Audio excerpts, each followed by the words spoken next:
What's up, STS Nation, and welcome to another episode of Surviving the Survivor. They seem to come one right after the other in a rapid fire succession. This is the podcast that brings you the very best guests in all of true crime, and you're about to find out why. It's been nearly 4 months since Dr. Devon Hoover was found murdered in his historic $1.2 million Detroit mansion. The openly gay, renowned neurosurgeon was found naked, wrapped in a carpet in his attic with 2 bullet wounds to his head. So far, no arrests have been made. Few details have been released, and frustrated friends and family are seeking answers. And right on cue, our best guests are all here. Welcome to Chief James Craig. How are you, Chief? I'm doing very well. Thank you. Thank you for inviting me to the show. A pleasure to have you. So for those who don't know, you should know, because Chief James Craig, he served as the chief of the Detroit Police Department. That is no small job. He served in this capacity from 2013 to 2021. After previously serving as chief of the Cincinnati Police Department. That is no small job, as well as the Portland Police Department in Maine. He also served as deputy mayor of Detroit and ran for governor of the great state of Michigan. And Chief, are you running for Senate? Are you able to tell us that? Oh, well, I'm still in the testing the waters phase, if you will. As I've told the media recently, I'm about 99% there. So I'm looking at U.S. Senate run. Good luck to you. And that's the most dangerous profession. I think that might be more dangerous than being a police officer, being in politics. So kudos. Yeah, I think I would agree with you. Kudos to you. Next guest up, Robin Jarique. The best-selling author, a professional speaker, a trainer, an executive coach, a podcast host. He hosts, I wrote all this down, and now it is not there. Forged by Trust is the name of the podcast. He is a FBI former special agent in counterintelligence. He recruited spies. STS Nation says he looks like Tom Cruise. Can't disagree there. He's also the author of The Code of Trust, and It's Not All About Me. And then last, but certainly not least, he says Pete. He goes simply by Pete, but it is Peter Massey, Detective Peter Massey to you, or Professor. He started his career at the Hamden, Connecticut Department of Police Services, rising to the rank of detective.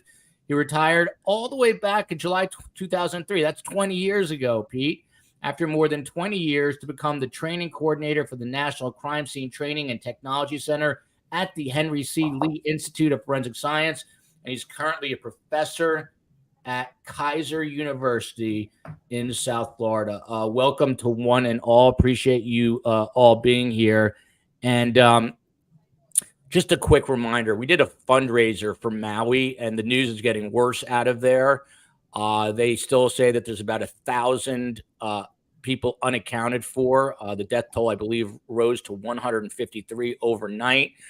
So all the merchandise that's been sold this week, we are donating to Maui. We did a show a week ago. We donated all the proceeds from that show.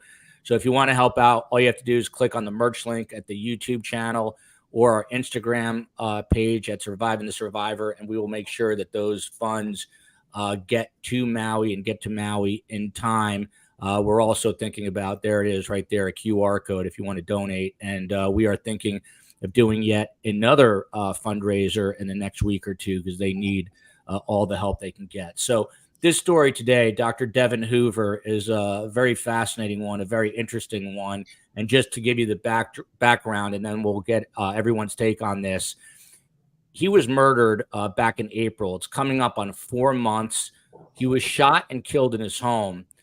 He lived in a very beautiful home by himself, a $1.2 million mansion, 9 bedrooms, 13,000 square feet. There it is.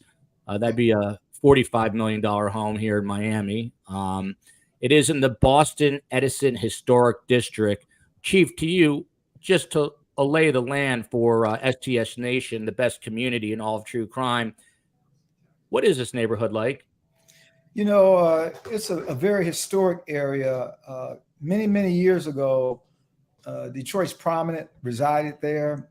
Their mansions, beautiful architecture, as you can see, an example of this home. So certainly when the city went into decline many years ago, people could go into that area and pick up the houses relatively cheap. You still have to put money in them. But that area has really come back. It's a very diverse area. And again, lots of prominent people live there. So I would say it's a solid area. Certainly when you get outside of the Boston Edison district, there are some areas that are concerning, but what a great area, historic. And it looks absolutely beautiful. You see the home there. Again, it's a $1.2 million home. I believe it is 13,000 square feet, a lot of room to move around in there. Dr. Devon Hoover's body was found in the attic. Chief, just going back to you, has this case frustrated you on a macro scale that it is still unsolved close to 4 months later? Yes, it has. And again, I'm not with the department, so it's hard for me to know exactly what is going on. One of the things I did when I was a chief in Detroit, the media knew it, the community knew it. I was certainly about the business of getting as much information out sooner than later. Many times that flushes out a suspect. You know, in reading the news accounts on this, you know, as you pointed out, found in the attic, he was unclothed, wearing one sock. The police did make a statement saying they thought that because there was no evidence of forced entry, that Dr. Hoover possibly knew the suspect in this case. I tend to agree with that, given the dynamic. I'm told he was a well-loved man, and you know, so I guess I have to go into speculation now because really it's not a lot out there. You know, did he meet someone, and did the doctor feel comfortable to allow him into the house? And what happened next? Don't know. Certainly there's forensic evidence. Certainly there was an examination of the body to determine whether or not there was a sex act. And so it could have gone wrong. I've seen a number of cases. One comes to mind when I was chief in Detroit, where an individual went on and engaged in a sex act with two gay men. Following that act, he met with these two, and they invited him to a party. Well, he goes to the party, he's all masked up, and he engages in a mass shooting.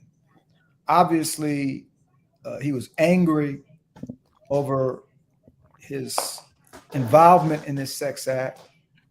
Maybe it was he had some mental issue, but he came into the party masked up. We solved that case in a relatively short time, but we used a couple of things. You know, in Detroit, we have green light Detroit technology in a lot of small convenience stores, gas stations. Ironically, this suspect went into the gas station wearing the same clothes that he was described wearing at the party where the shooting took place, but there was no facial description. But we were able to identify him at a local convenience store, ironically, having a conversation with two of the victims. So we used facial recognition. We were able to solve that crime in short order. This is a little difficult. I would imagine with the amount of upgrades that Dr. Hoover had in that mansion, I couldn't imagine him not having a video security system. And so what do the police know? They did make an early detention of a suspect that was of interest, as they're calling it, but that they had to release him, but they said they still may have contact with him again, whatever that means. So there's a lot of cryptic information. The family doesn't know. The community's in fear. The gay community's in fear.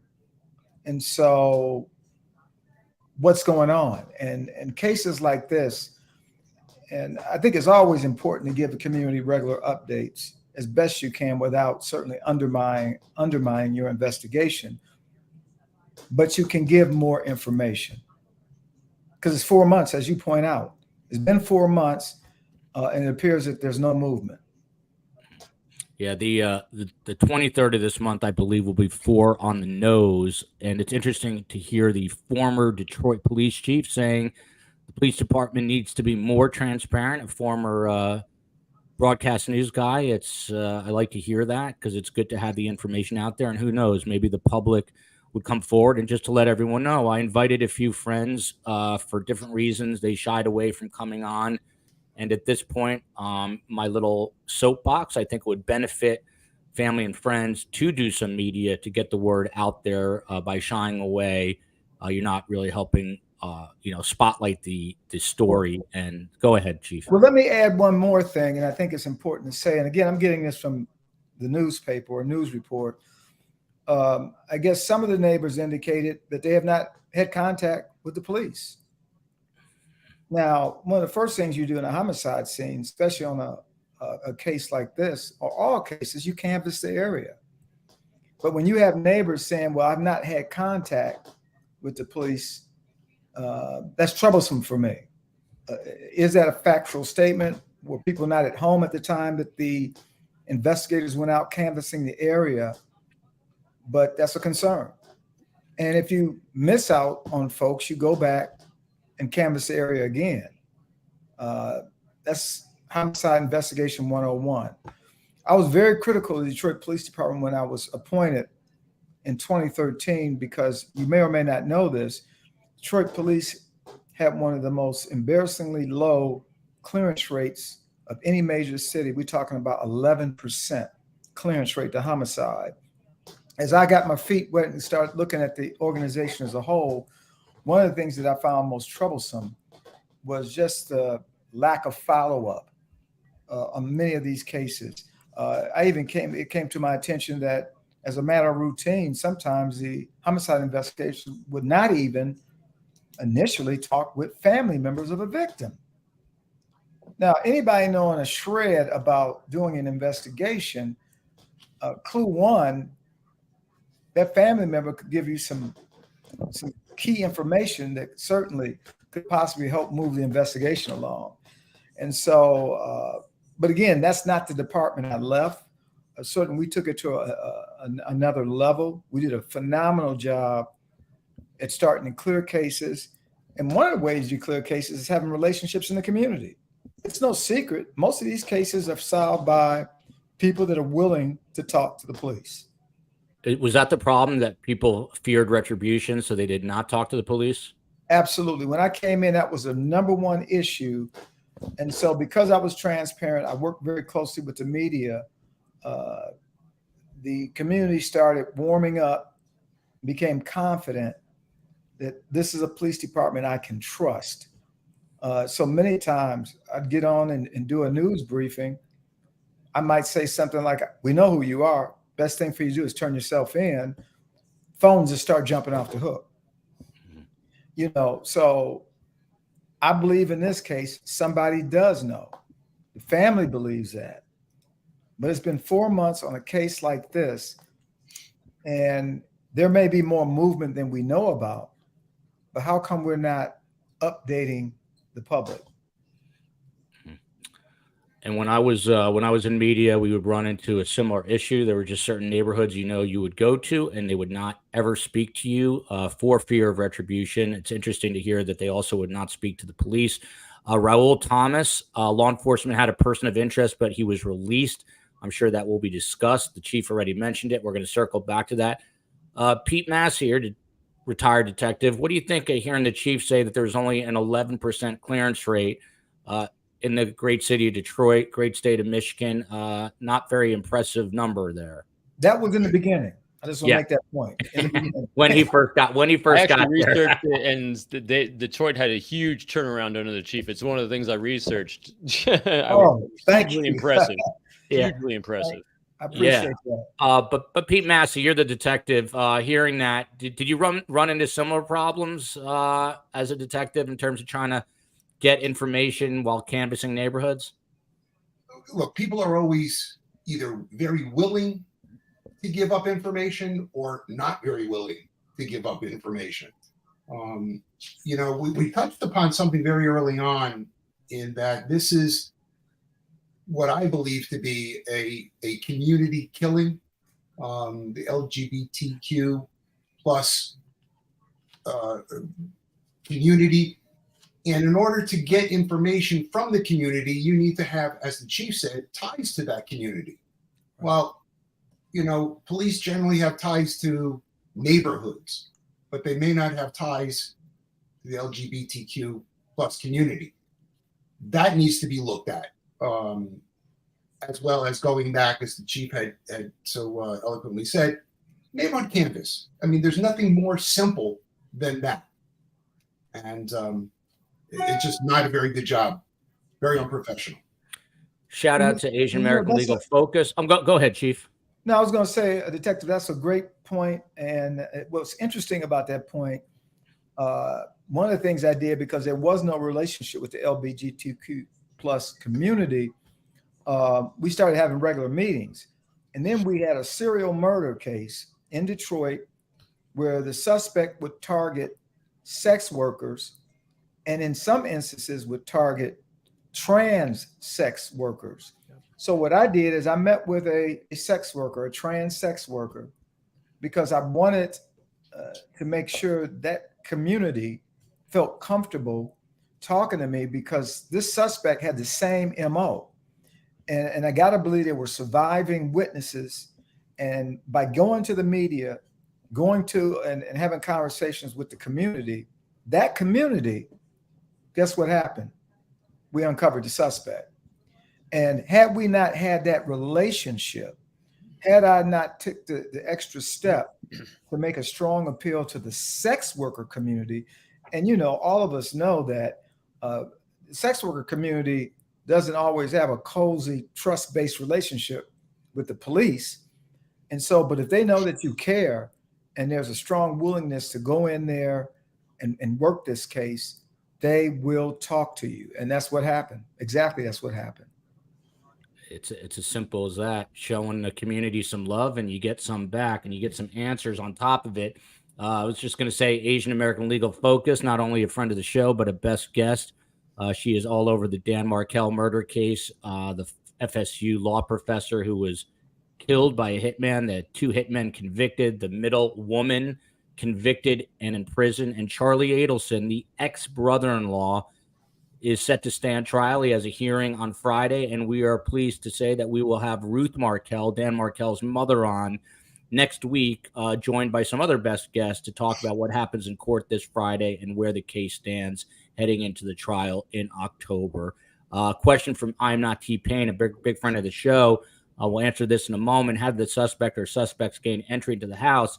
Police are being tight-lipped. We don't know, but we do know that it was not a break-in. Shaquille O'Neal, the best name in all of YouTube, kind of scared. No arrests have been made. It is scary. So just some more background. There are a lot of layers to this as we go through this story here over the next hour and change. So Dr. Devon Hoover was a very accomplished neurosurgeon at Ascension Hospital in Detroit.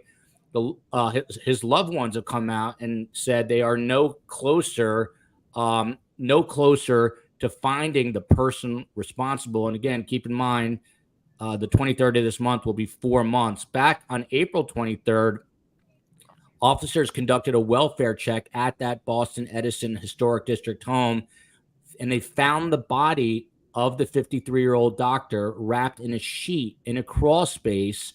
And that is how they obviously came to find out why he did not show up to a family event in Indiana. His family flagged friends who flagged police, and they went to check on the home. Robin Dreek, you are our de facto profiler. You recruited spies as part of the counterintelligence unit in the FBI.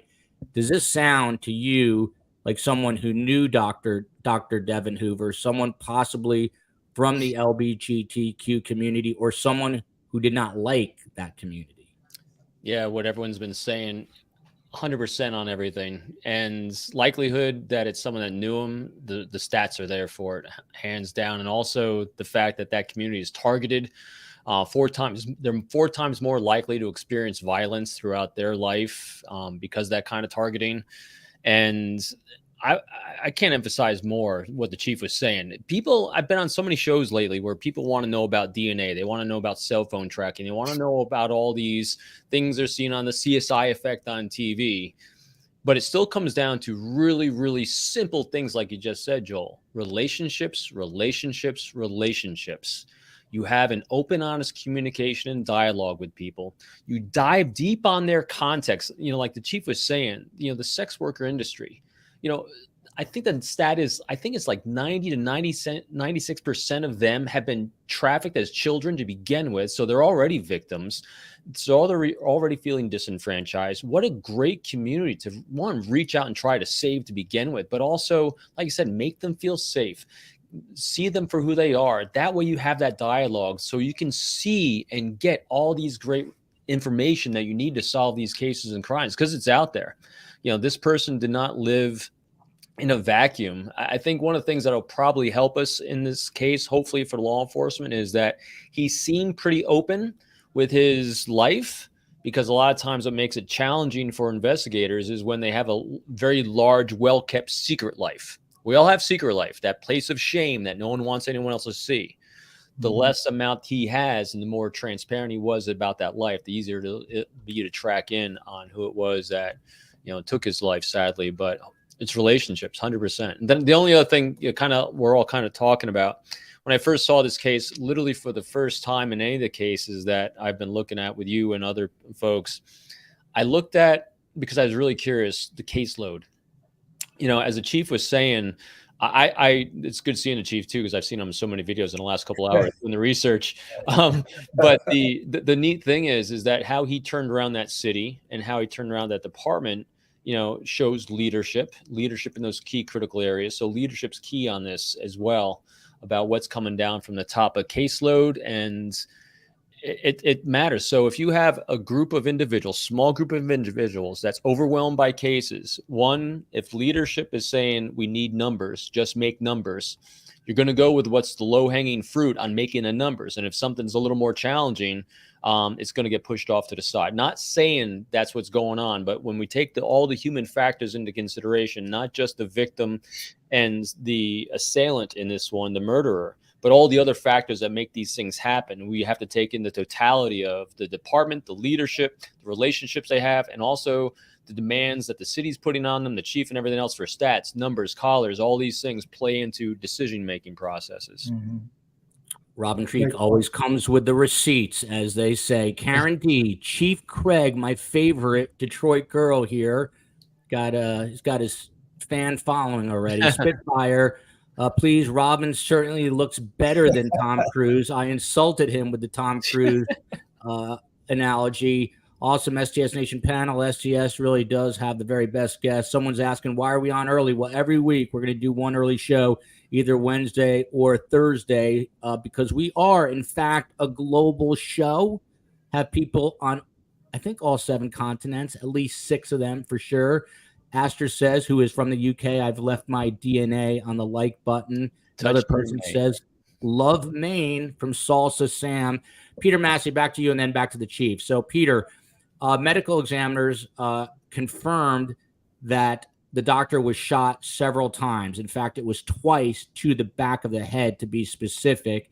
And this part, some people have trouble hearing, but these are facts of a case. He was naked and he was wrapped in a blanket and a comforter with one sock on in this attic crawl space. As a seasoned investigator, what do you make of that information? I think that there's a couple things going on here. One is that we have the condition of the body and the lack of clothing. I think that's a sign that, Robin can speak better to as far as what that may mean. What I'm concerned about is 2 gunshot wounds to the back of the head. One was from a distance because there's no stippling or abrasions. Second one is from closer, because we do have some damage to the area around the bullet hole. So, I'm a little concerned in that regard as far as two different distances with the gunshots. The clothing, Rob, it's all yours. Or the lack thereof. Robin, what do you make of the fact that this doctor was found naked with one sock on? Again, I reached out to some family and friends. The friends did not love the fact that we were disclosing that fact, even though it's out in the open. But I think it's from an investigative standpoint, I think that's an important fact to you. Again, it's tons of conjecture, and I hate doing conjecture. But if you're looking at the stats of it, when I first heard that, the first thing that jumps in my mind is it's someone that is trying to shame someone. It's someone trying to exercise power and control over someone. It's not, for family members that don't like it. My only message is it wasn't his choice. Is my first gut instinct to be that way.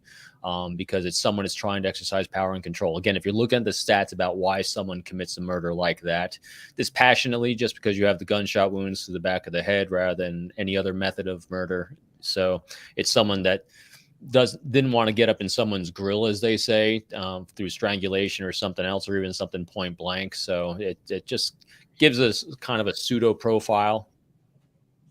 I'm going through a long list of notes here, and we're going to keep bouncing back. Go ahead, Chief. And I want to just piggyback on the comments, because he's absolutely correct. One thing is, now, we're not saying this person is a serial killer.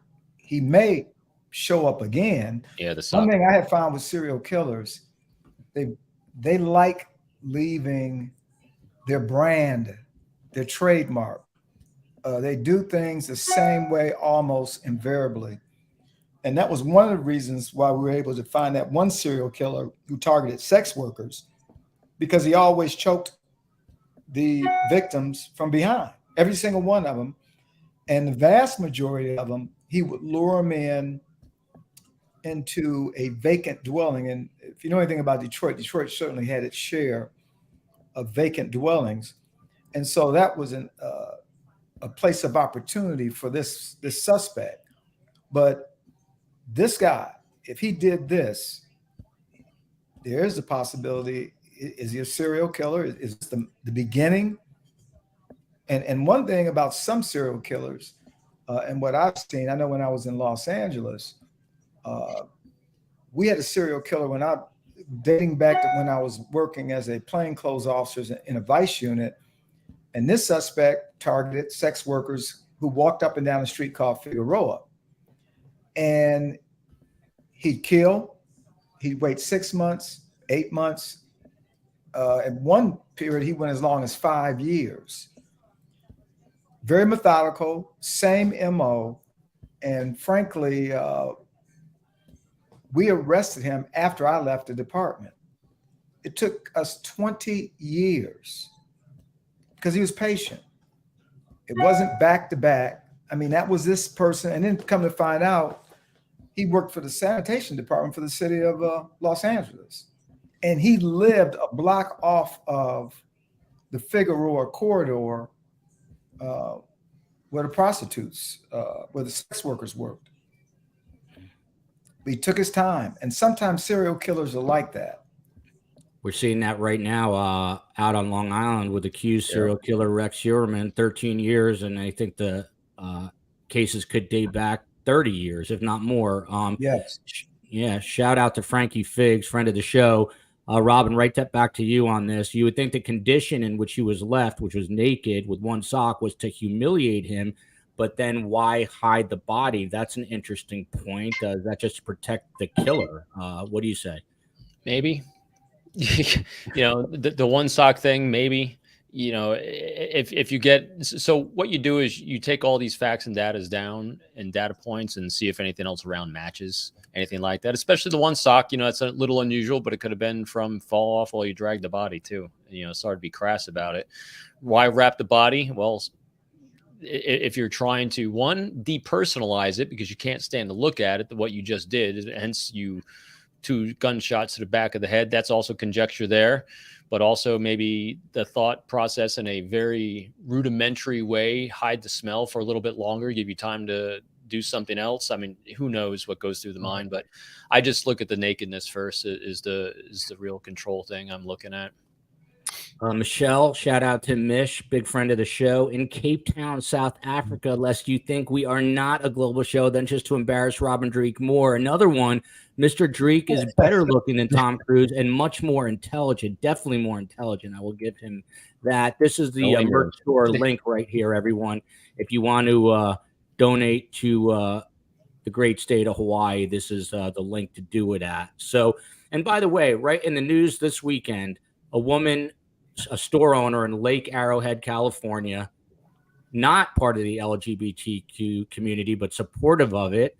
She was hanging a pride flag in front of her store proudly, as one should, and she was shot and killed. And the suspect then got into a shootout with police, and he was shot and killed. And so there is obviously a target on that community, as many communities. I will tell you a personal story. I go to a synagogue in Miami Beach, and when you walk in, you have what looks like a paramilitary team of security guards. You've never seen anything like this. And they carry short arms, long arms, because it is a very targeted community here. And so they're very protective, as is my kid's school. So it's unfortunate we live in that world. It's really unfortunate, but it is a reality of life and one that we have to deal with. Moving on with this, police believe that he knew the suspect because, as Roel Thomas and others have mentioned, there was no forced entry. Police did take a person of interest into custody, but that person was released on May 2nd, and they had a warrant on this person unrelated to Devon Hoover's murder. That's what would allow them to bring him in. He may still be the focus of the investigation, but it sounds like police didn't have enough on him. To you first, Detective Massey, and then we'll circle back to the chief on this. But what about the fact that they had someone in custody? It appears on a separate search warrant, but they had to let him go. Does that sound like this could be their guy, but they just don't have the evidence, the probable cause affidavit? It could very well be. My question is, what is that individual's background? Is it just a stranger? Is it somebody in the LGBTQ plus community? Is it somebody in the doctor's community outside of his lifestyle? That's what the investigators need to find out. And if they're not out there doing their job, they're not going to get that information. My question to the chief is this, do you think, related to lack of personnel, or do you think it's just a laissez-faire kind of attitude by law enforcement? Because it's certainly not the norm. And that's a great point. Again, I have to go back to what things were like when I started. And you may have remembered, if you're in Michigan, it was a young white female who lived in a suburb called Grosse Pointe. She came into the city of Detroit to buy narcotics. She purchased narcotics, and as she was purchasing narcotics, she was fatally shot. Big outcry. And so no movement on the case. And so I went on a little cable TV show with the family. This is like almost right after I was hired. And I says, hey, sorry about your loss. I hope the detectives that you've met with have been giving you as much information as they can. And so the mom looked at me with this strange look. She said, we haven't talked to the detectives. Now I just about lost it. I mean, because that was an assumption I made, that why wouldn't you talk? And I don't care if the victim's white, black, brown, it doesn't matter to me. It's about service. And as the detective talked about that lackadaisical attitude. So right from that set, I got on the phone with the commanding officer. I said, please tell me I got bad information. talked about the case. I said, I'm told that no detectives reached out to the family because the mom did not want me to do that. She said, please don't get anybody in trouble. I said, no, this is about the business at hand. And so, we don't have enough time to talk about what it was like when I came into the department and how I basically rooted out everybody at the command and executive level, with a few exceptions, because they embraced that laissez-faire, no sense of urgency. I get, Detroit's always been lauded as that murder capital, and certainly with the size of the department, as the detective pointed out earlier, what's the staffing like? Do you know, this would probably surprise you, they didn't even have a cold case unit. So I started and I don't like the word cold case because I solve it. So I started an inactive case because there was no movement, but it went a long way. I think I got knocked off. I don't know. No, you're still here. No, you're there. You're there. Yeah. You're good. We're just nodding in silence and awe. Oh, okay. You're good. I'm good. Loud and clear. I hope I can get you.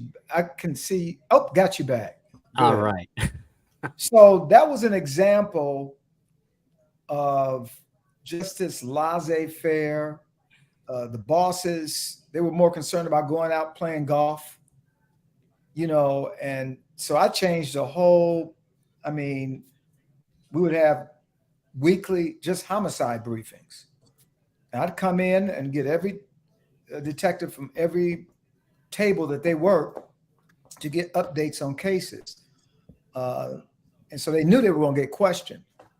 And I didn't come up as a detective, but I had enough common sense to know there's just some things you need to do instinctively, especially when you talk about service. And it's so easy when you talk about building relationships with families who have had this tragic loss. That's the least you could do, is stay connected.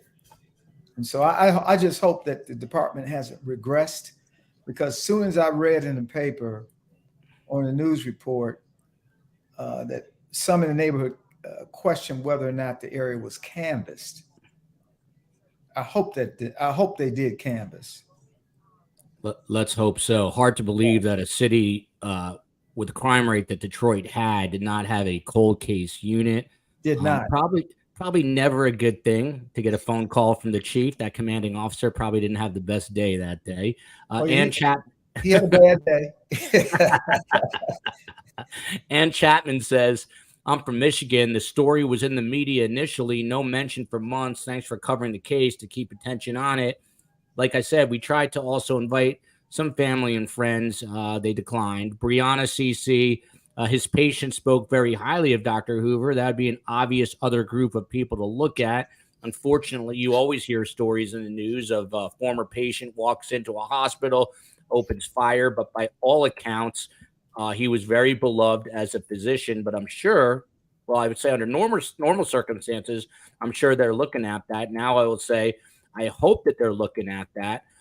Chief, just back to you. Did we ever, I don't think we ever got a name on this person of interest. That's number one. But number two, if you were hired today, you walked into that department today and heard about this case being unsolved for close to 4 months, what would be your first moves right now? I'd have the entire homicide unit, their command staff, the assistant chief, and start drilling down, asking some real basic questions, and ask well, why not?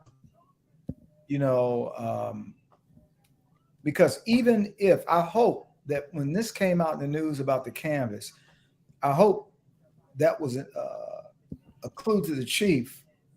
Maybe I better get this homicide unit in and have them tell you, how much canvassing did we do?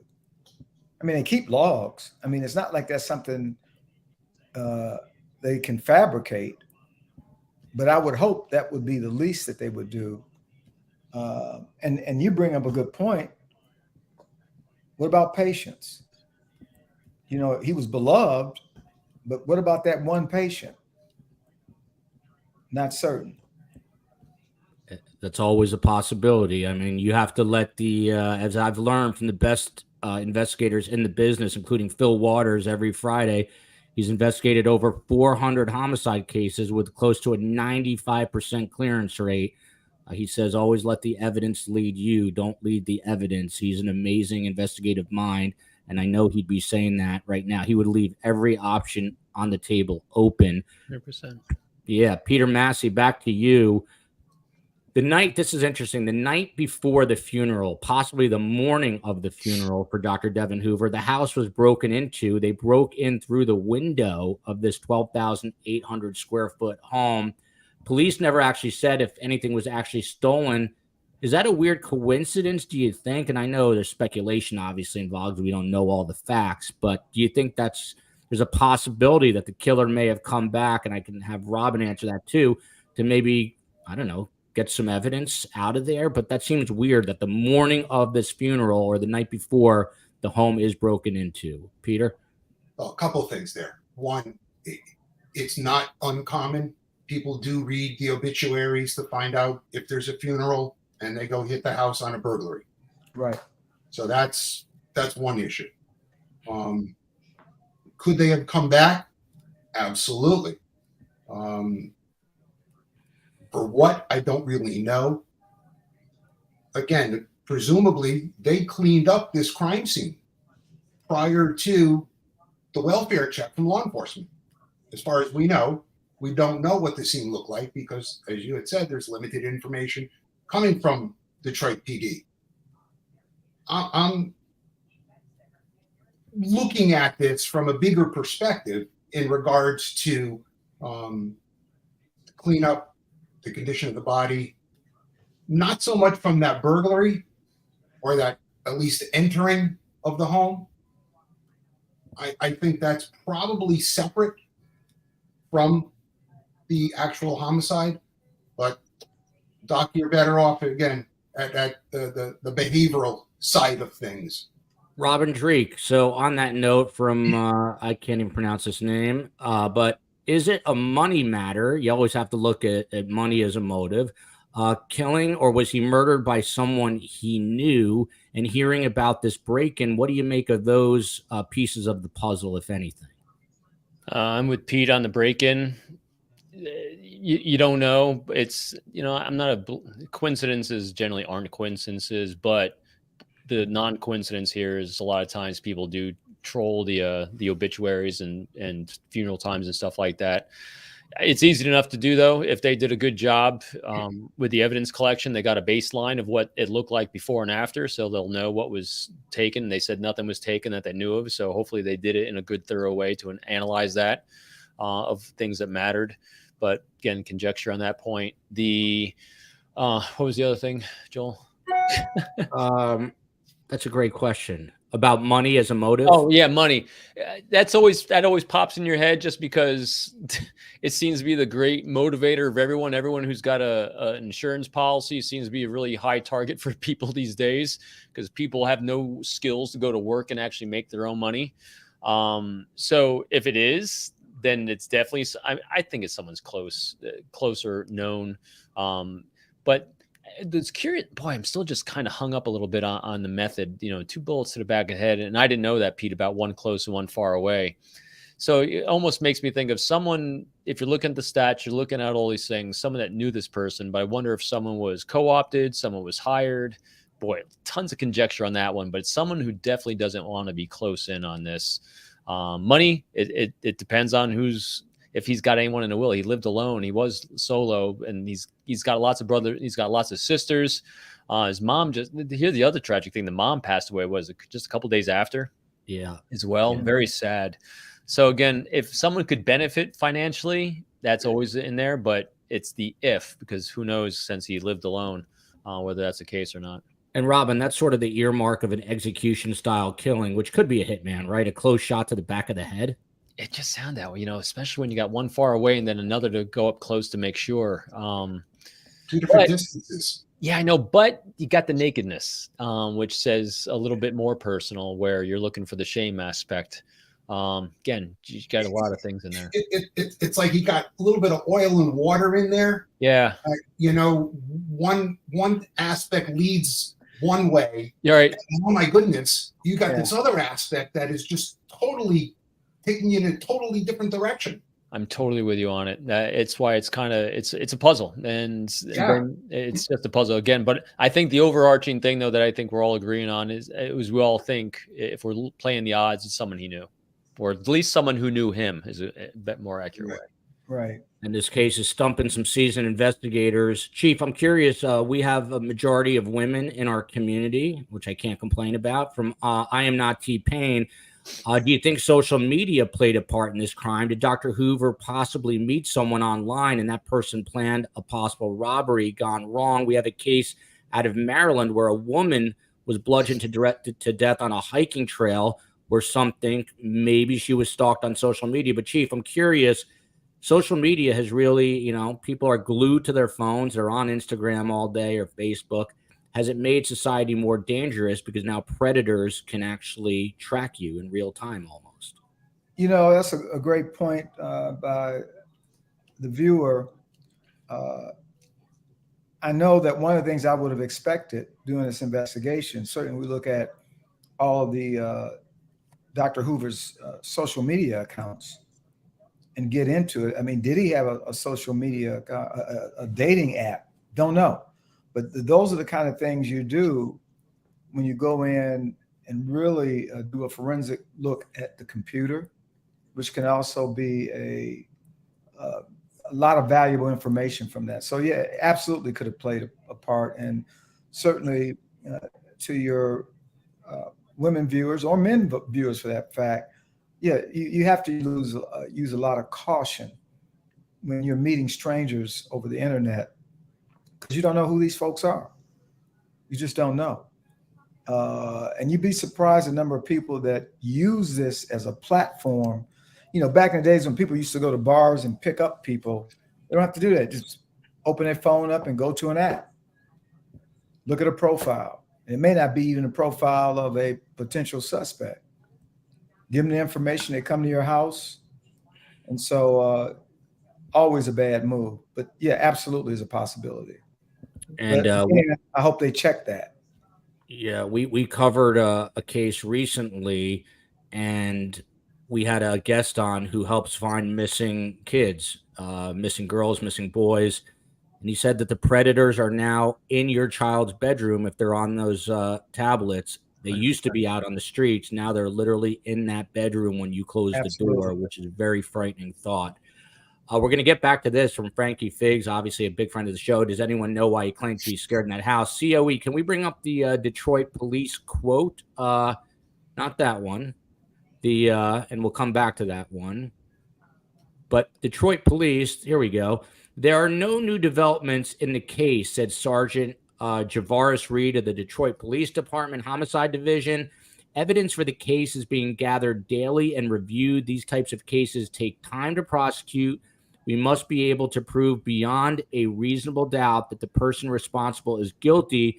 We are taking our time to find the right person so that when we prosecute, he will be sentenced for a long time. Chief, to you, I'm reading between the lines, and this circles back to the person of interest. It almost sounds to me, and I might be way off, that they have someone in their sights, but they're trying to get the evidence to prosecute him. That's essentially what this sergeant is saying.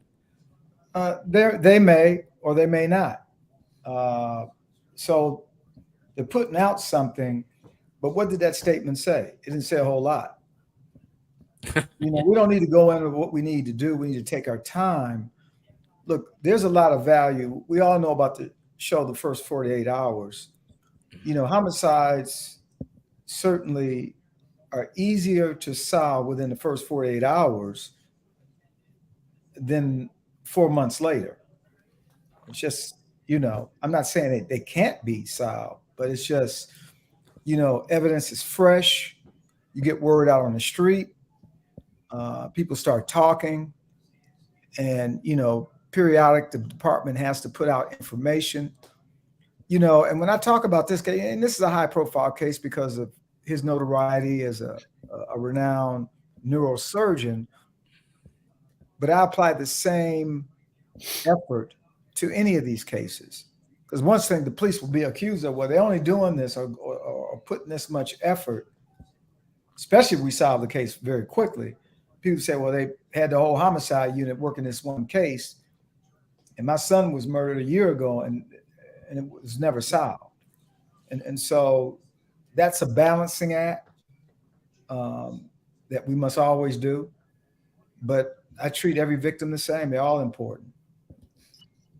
One thing, Joel, if I can interject there, we use forensic evidence more often than not to seal the deal. When you have something like this, as far as we know, we're going to use the forensic evidence to try to find the individual. And we know that they took fingernail scrapings. I'm going to guess that they took a sex crimes kit as well. And we know that unless the lab is dedicating itself to this case, there are multiple other cases that are coming in and that are backlogged that need the DNA work. So, that statement may be, wink, wink, we're waiting for forensic evidence to process through the lab before we move forward. Just a different way to look at it. Yeah, it's a good point. Hoku Totube, I saw in the chat, he says he is an openly gay person, and he's asking no cameras.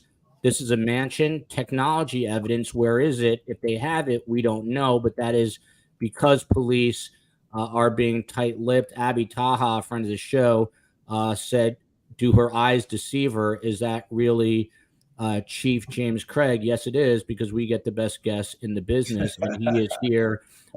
He is here in person. People Magazine ran a story, and I'm curious to get all of your guys' take on this. A little more to get through on this important case. Seagate became a YouTube member. Thank you, Seagate. So People Magazine ran a story saying they spoke to people, and he allegedly felt, quote unquote, nervous and concerned about living in the massive house in Detroit alone. And then friends and family, they countered that, saying it's not true. And this is the comment that the COE had up before. Devon was not concerned, and we reached out to Jordan Medeiros, who declined to come on. Devon was not concerned about living alone in his home, and the neighbors, quote, buried in this article does not support that statement in the story. And then Carol Rogers there is a GoFundMe. This woman helped set up the GoFundMe, which I think has raised over $20,000 to help find someone connected to the case. He was never concerned about living alone. So as always in the media, there are some contrary reports about that. His friend, a guy named Brian Douglas, said that there are no leads, and the person who committed this crime is still walking around. This community is still vulnerable. Another friend saying Devon was a generous, smart, delightful human being who was funny, sometimes intentionally so, and full of life. We as friends are still in shock. Chief, back to you. I mean, you're on the ground there. I think you're still in Detroit. Yes. Yeah. Has there been concern now, 4 months later, still from the LGBTQ community that they could be targeted here? Well, that's always a concern. And again, you dispel that concern when you have ongoing relationships. So again, what I did when I came in is I identified an officer who was LGBTQ and identified them as a liaison to the community. And her sole purpose and work was to be a link from the police department. And she would conduct weekly meetings. And many times at these meetings, I would attend. And certainly if there was a murder involving a member of that community, initially, I will tell you, it was very difficult. They were very angry at law enforcement, didn't trust law enforcement. And over time, because of my posture and the fact that I reached out and created this liaison position, they really did appreciate that. And so I am hoping, even in this case, that the department used that community to meet with, brief them, because they can be very helpful. Again, they were very helpful to me on a number of key cases, and they want to know that you take it serious. I mean, we're public servants, and we get to serve the public equally. And so, there's a lot of questions I have about this. I just, sadly don't have the answers because I'm not there. But this is the kind of show that, somebody from the department should be on talking about it. We'd love to get someone on. I'm just surprised that Chief James Craig doesn't pick up that phone, and that he can't pick up that phone and just call the police and say, hey, what's going on? But he's no longer chief, and it's not his business at this point. Peter, didn't mean to cut you off. Go ahead. No. I've been on a bunch of shows with you, and the family of the people who have been victimized have been forefront in getting the case out there so it doesn't fade away. Why aren't the family members, why aren't the friends of this guy standing on the mountaintop screaming and yelling like some of the viewers have said? Why? Something's not right when it comes to that. And I'm glad you brought that up. Again, we reached out. They did not want to talk. Some were upset about the show summary, which said that he is openly gay, which I think is a very important part of this story. I wouldn't shy away from that. If I was in traditional media still, I'd be reporting that. It's an important fact. You don't shy away from important facts, but I don't know the answer, and I will keep an open invite to anyone watching who is either friends or family of Dr. Devon Hoover. You have an open invite, and I will ask the chief to come back with you. If you come back on, would love to have you. Would love to help try to get some momentum on this case. I don't know. Maybe police know their man. There's part of me that feels like that could be the case, but I don't want to be too presumptuous, especially in an open case that is not shut. Just to show you that we are global once again. We've got Edinburgh from Scotland here and South Africa, a couple of comments away. And we've got a tip line up, by the way. There's a Crime Stoppers tip at 1-800-SPEAK-UP. We've got people in the Detroit area. If anyone is watching and knows anything at all, or anyone down the road who watches this, please call the authorities. They're the ones who obviously are the most important to contact. Nightwood says, a friend of the show, being naked adds differing perspective. Robin, back to you on this, and then we'll slowly start to wrap it up. The LGBT community, I asked the chief about this, but according to reports, they remain very shocked and on edge because of this. All these questions still swirling 3, now almost 4 months later. Who is the person that committed this crime? Are they still walking around? They want to know. We've gone over some of the facts of this case, and I know you're not a mind reader and you don't have a crystal ball, but you've got good instincts and you've got kind of a profiling sense. Do you think, after hearing all this, that this is someone who knew Dr. Devon Hoover? Do you think potentially he was targeted because of his sexual orientation? Probably a little bit of everything. It's never just one thing in anything in life. I think it was someone that was close enough to him to want to do this personally, but his sexual orientation is a part of who he is, and is probably a part of that reason behind it. Although who knows if it's the entire thing? I doubt if it's the entire thing, because again, human beings are very complex organisms. There's a lot of parts that make up the whole, and that's a part of who he was. And that's why I think it's important to cover, just because, like I said, when I was looking at the stats, they're 4 times more likely to be targeted because of that orientation and background they have. But as a community, the law enforcement said it, that, no need to be nervous because they think it was personal. It was targeted against him. And I tend to go in that area as well. But you want to ensure that people aren't being laissez-faire about their own safety and protection as well. Be alert. The big thing in life is just baseline the world around you. We all do very, very similar things every single day. Our pattern of life and behavior is very, very similar. And it's very easy to see when something deviates from that pattern of what we normally see in our environment. If you see something that stands out in your environment, Ask yourself, what is causing that? Take that second step back, ask a loving critic in your life, hey, what do you think about this?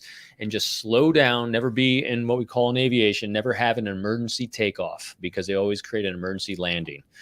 So I think if I'm gut right, I'm going to go with the law enforcement saying the community's safe, but be on the lookout as always. And we are going to begin to wrap. One final question here to the chief.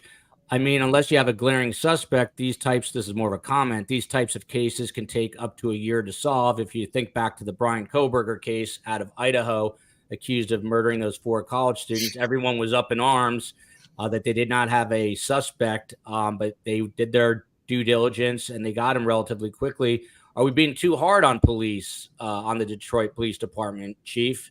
Maybe they are working it and we're just not being patient enough. Well, no, I think it's okay to hold folks accountable. They get to ask the tough questions because that's what we get paid to do. I know you said up to a year. I hate to say a year because, again, I use that example of that 20-year crime spree, that serial killer who wasn't caught for over 20 years. And so what if this is the making of a serial killer? What if he emerges in the next 6 months or a year? I'd be real curious about this person of interest and how he connected or was connected to Dr. Hoover. But I don't think we're being too hard. We're asking, you have to ask the right questions. And that's the real key. And as a chief of police, I would ask a tough question. If it made you a little uncomfortable, that's okay, because you get to ask. I get to answer questions that are tough, and so does my investigators. But I know you're getting ready to wrap up. I have another appointment I got to get ready to head to. But I just want to say, as I close out, I enjoyed it. I look forward to future opportunities. And my 2 co-guests, thank you. Thank you for doing your research on me. Oh my God, it was so impressive. And when you came on, I was like, oh my God, that's awesome. As always, I'm more impressed with everyone I'm on with than I am with anything else. So Joel, great job finding the chief.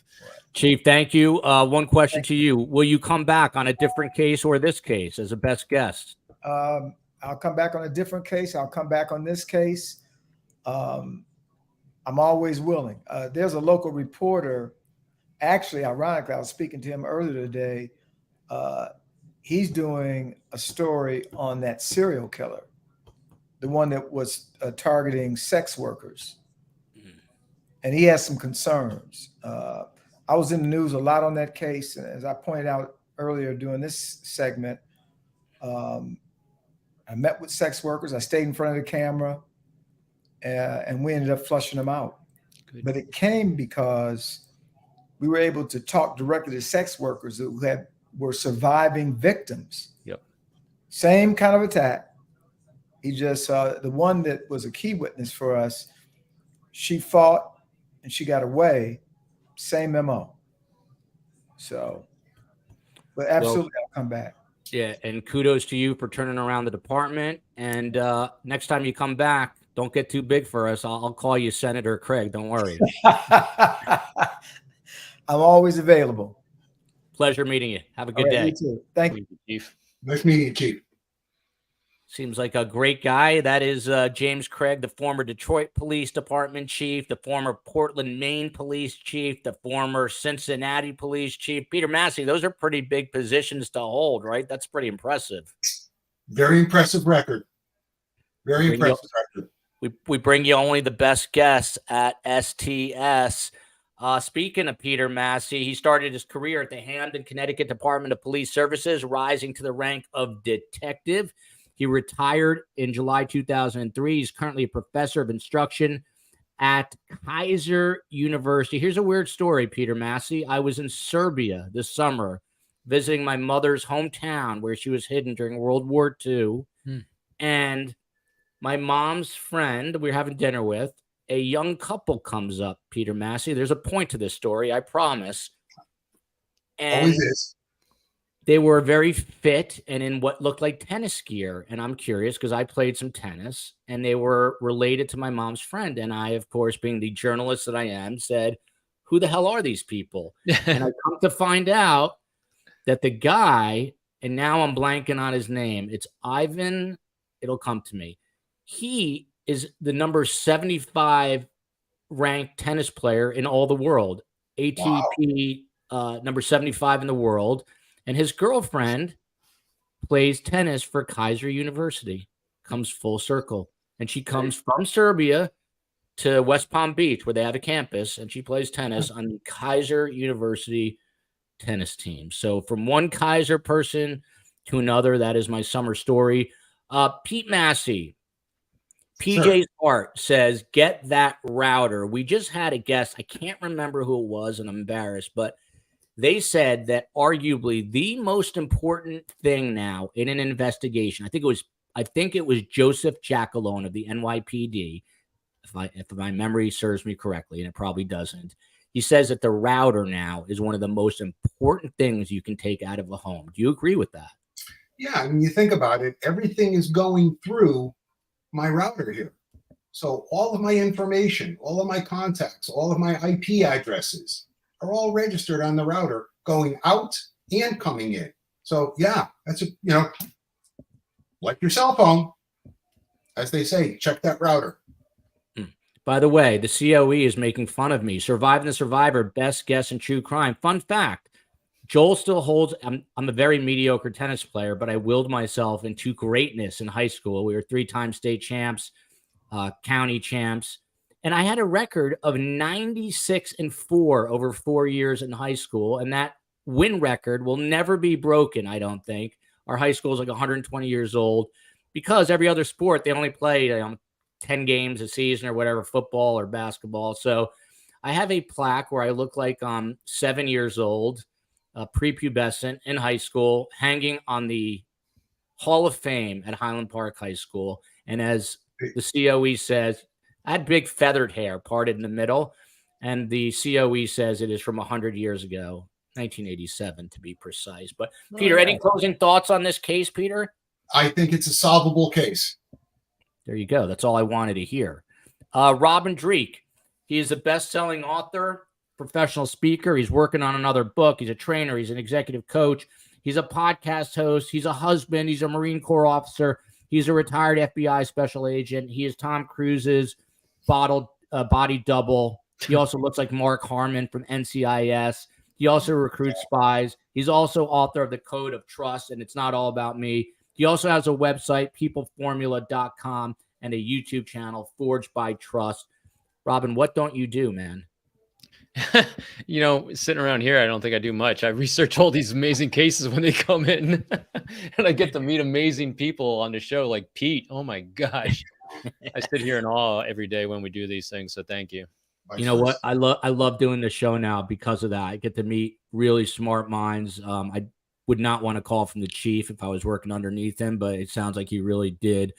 Sounds like he really did his job at the Detroit Police Department. It's funny. And I'm so sorry to interject on you, Joe. When I was literally, I had a bent when I was doing this. We always get these confirmation biases. When I started going down the road with trying to look at not the victim and what they were doing, in the investigation, I was starting to look at the department because of Detroit, and I was looking at defunding the police. And the first thing that popped up was the chief, and looking at how he had turned that department around literally just from a couple hours of research. I was like, wow, I'm not going to go down that road because he really did an amazing job. But like all organizations, when leadership changes, potentially climates change as well. So I think we'll see what happens in the end, but I'm with Pete.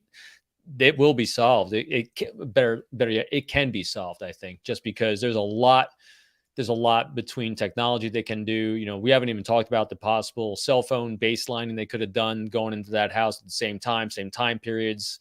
There's a lot of the digital side input they could be having, plus all the Ring cameras in that neighborhood potentially. There's a lot to be done. Yeah, and we just don't know what they've done and what they haven't done. 100%. And just looking at some breaking news, I'm going to show you guys in a minute if it is true.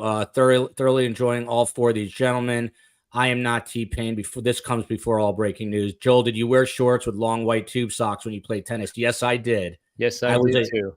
John McEnroe was my hero. So I used to throw my racket into the ground. My mother would scream. For some reason, my mother would literally show up to matches with an American flag. Meanwhile, I'm in America playing teams in New Jersey. It was hilarious. And the only saving grace is I played doubles with one Bill Bloom, famous person from my neck of the woods, now an attorney. And Bill Bloom had a worse temper than me. And he was a little guy, and he would mishit a ball. And next thing you'd know, he'd be climbing the fence, ripping his shirt off. We were crazy. This was the 1980s. But I did have big feathered hair and big white tube socks. Julie Frew in the UK says, Joel wins Wimbledon next year. I'd like to go to Wimbledon, to be honest with you. But Joel probably graduated high school around 89. Everyone had feathered hair. Graduated 87, not to date myself, but I will. Me too. Did you? I'm an 87 guy, yep. Robin Drake, you look a hell of a lot better than me, man. But I think we both look all right. Yeah, we're doing good. Yeah. I That's feel great. old because my daughter was born in 1987. Athena, this is the breaking news. Prigozhin, head of the Wagner, reported dead in a plane crash in Russia. Who knows if that is true? If that is true, and that's a big if, not to question you, Athena, but it probably is true. Yeah, I saw it come through too. I have a feeling that a certain mechanic was paid off to remove a couple of bolts, maybe. I was wondering how long it would take for Robin Drake. Any comment on that very quickly? This is my world. Russian counterintelligence. This is what I did. And when you get, yeah, right. I'm sure it was an accident. So, Robin, along with the other 50 generals. Yeah. Robin, bottom line, did Putin just take him out if this is the case? Yeah. So what Putin does is he sends very, very clear messages.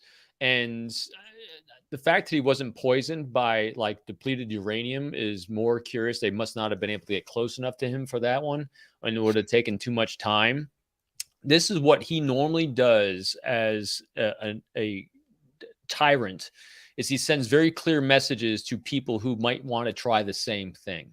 And so this is a very clear message to anyone who might think of a coup, might want to think about going against him. I'll kill you too. And I got a lot of imaginative ways to do it. And so, and I don't care about collateral damage along the way also, like everyone else that was on that plane. Who knows? That is just Robin's, all I know is I came in the FBI in 1997. Putin was in charge then, and he's still in charge today. And he's got this arc of behavior of life. It'd be unusual if he wasn't involved with it. And for those who don't know, Prigozhin tried to form a coup against Vladimir Putin, and as many suspected, he wound up dead. And we're hearing that right now, live on Surviving the Survivor. Who else goes from a homicide in Detroit to the Wagner coup attempt and Prigozhin? No one but our show, and we have guests to cover it all. Yeah, there you go. Robin Drake. Big programming. No, JW says John McEnroe was such a bad boy. Ketchup says we miss Carm. She's coming back soon. Don't you worry. McEnroe was a legend. Look at this. I love this community. They're sitting here listening to us talk about nonsense now. Quick programming note. Tomorrow night, 7 p.m.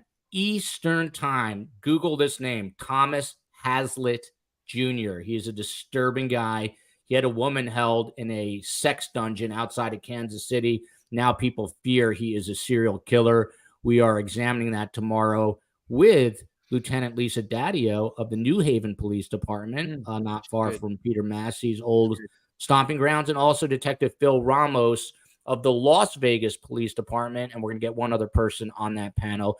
It's going to be a fascinating show. And then I am being dragged 3/4 of the way across the country for a wedding in Idaho.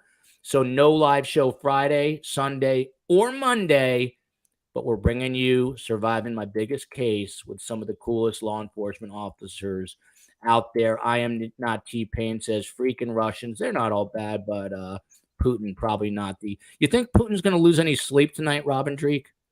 No. No, he's like, he He's doesn't a think cold, about it. It's just, he just rolls. Next.